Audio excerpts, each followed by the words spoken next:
Good afternoon. নমস্কার সবাইকে। Sense kitchen স্টোরিসে সবাইকে স্বাগত জানাই। আশা করি সবাই ভালো আছেন।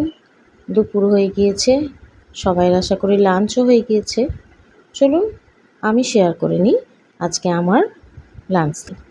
গরম ভাতের সাথে লেবু লঙ্কা নিয়েছি, ঢ্যাঁড়স সেদ্ধ করেছিলাম, ডিমের অমলেট, ওল সেদ্ধ মাখা, আলু সজনে ডাঁটা বেগুন বড়ি দিয়ে একটা তরকারি আর কাঁচা টমেটোর চাটনি। আজকের লাঞ্চ থালি ভালো লাগলে অবশ্যই লাইক, শেয়ার, সাবস্ক্রাইব, ফলো করে আমার সঙ্গে থাকবেন সবাই।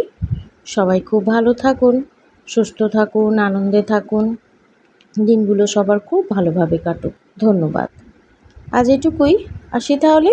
কাল আবার দেখা হচ্ছে লাঞ্চ থালি নিয়ে। টাটা।